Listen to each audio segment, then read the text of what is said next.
Hello दोस्तों, एवी classes के online platform पे आपका स्वागत है। मैं आनंद।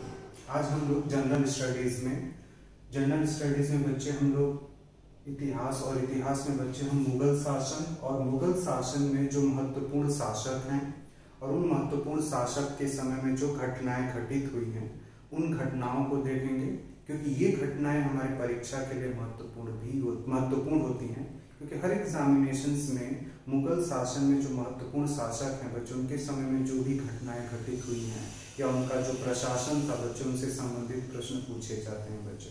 तो मुगल शासन में बच्चे हम शुरू करेंगे आज बाबर से और देखेंगे बच्चे बाबर जो है वो भारत में कब आया और बाबर का शासन कब से लेकर कब तक था बच्चे। तो बाबर का जो पूरा शासन है बच्चे वो 1526 से लेकर 1530 है बच्चे, ये हमें ध्यान में रखना पड़ेगा। बाबर का जो शासन है बच्चे वो 1526 से लेकर 1530 है बच्चे। और बाबर जो है बच्चे वो भारत में प्रवेश किया था बच्चे, पंजाब के गवर्नर थे दौलत खां लोधी, यानी दौलत खां लोधी के रिक्वेस्ट पर बच्चे बाबर जो है वो भारत आया था। यानी दौलत खां लोधी के निमंत्रण पे बच्चे बाबर जो है वो भारत आता है और 20 से लेकर 21 अप्रैल 20 और 21 अप्रैल 1526 को बच्चे पानीपत का प्रथम युद्ध होता है बच्चे। यानी पानीपत का जो प्रथम युद्ध हुआ था बच्चे, उसमें बाबर और इब्राहिम लोधी के बीच लड़ा गया था बच्चे। पानीपत का जो प्रथम युद्ध है बच्चे वो बाबर और इब्राहिम लोधी के बीच लड़ा गया था और बाबर जो है उसने इब्राहिम लोधी को इस युद्ध में पराजित किया था। ये पहला यानी फर्स्ट जो पानीपत का युद्ध है बच्चे वो 1526 में हुआ था। तो प्रश्न ये भी पूछ लेता है किसके किसके बीच में हुआ था, तो इब्राहिम लोधी और बाबर के बीच में हुआ था। तो ये तो प्रश्न बच्चे इस तरह का प्रश्न पूछ चुका है। तो अब क्वेश्चन ये हो सकता है बच्चे कि जो पानीपत का प्रथम युद्ध था वो किस डेट को लड़ा गया था, डेट क्या थी उसकी। एक्चुअली हो सकता है कि फैक्ट्स में बच्चे वो एक्चुअल डेट ही आपसे पूछ ले बच्चे कि डेट क्या था, किस डेट को ये युद्ध हुआ था। तो बच्चे आप लोगों को वहां पे ध्यान में रखना होगा 20 और 21 अप्रैल को बच्चे बाबर और इब्राहिम लोधी के बीच में प्रथम पानीपत का युद्ध हुआ था बच्चे।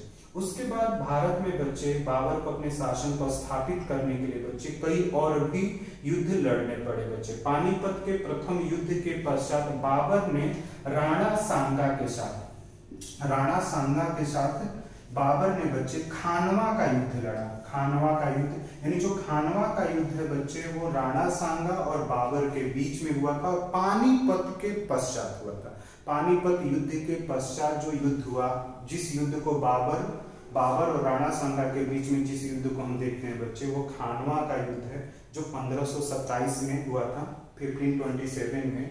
और उसके बाद बच्चे इस युद्ध में भी बाबर ही क्या होता है, बाबर को ही विजय हासिल होती है। और उसके बाद जो अगला युद्ध हुआ बच्चे 1528 में बच्चे, उसको हम लोग चंदेरी का युद्ध बोलते हैं। और चंदेरी का जो युद्ध था बच्चे वो बाबर और मेदिनी राय के बीच में हुआ था बच्चे। ये आप लोगों को ध्यान में रखना पड़ेगा। बाबर और मेदिनी राय के बीच में जो युद्ध लड़ा गया था बच्चे उसको चंदेरी का युद्ध बोलते हैं, जो 1528 में हुआ था। और उसके बाद बाबर ने बच्चे अफगानों के साथ जो युद्ध लड़ा था बच्चे उसको घाघरा का बोला जाता है, 1529 में ये युद्ध लड़ा गया था।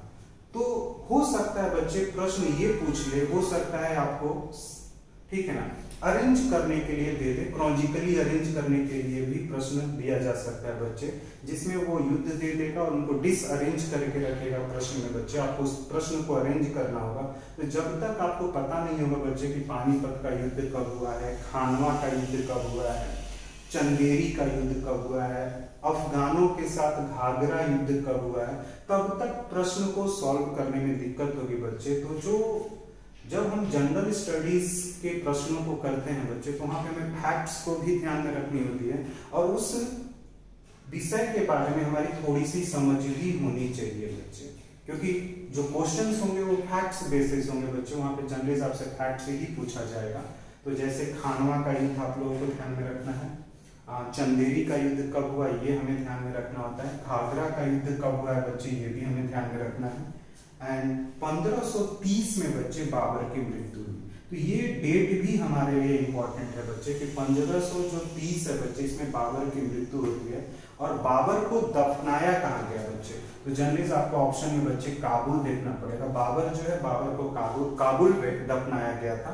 तो ये भी आपको ध्यान में रखना पड़ेगा बच्चे कि बाबर की जो मृत्यु होती है वो 1530 में होती है, और उसको जो दफनाया गया है काबुल में दफनाया गया है बच्चे। और जो उसकी आत्मकथा है बच्चे, बाबर की जो आत्मकथा है बच्चे, वो किस भाषा में लिखी गई है बच्चे, तो वो एक्चुअली तुर्की भाषा में लिखी गई है बच्चे। और तुर्की भाषा में उसकी आत्मकथा जो है बच्चे, उसका नाम जो है बच्चे वो है तुजक-ए-बाबरी, तुजक-ए-बाबरी, या फिर उसको आप लोग बाबरनामा भी बोल सकते हैं बच्चे। तुजक-ए-बाबरी को भी हम लोग क्या बोलते हैं, बाबरनामा बोलते हैं बच्चे। तो ये बाबर के बारे में कुछ महत्वपूर्ण तथ्य थे जो आपको जनरल स्टडी में बच्चे इतिहास के प्रश्नों में क्या करेंगे, हेल्प करेंगे। क्योंकि आने वाले टाइम में बच्चे DSSB PGT का पेपर होने वाला है, तो उसमें प्रश्न पूछे जा सकते हैं बच्चे, चांसेस बनता है।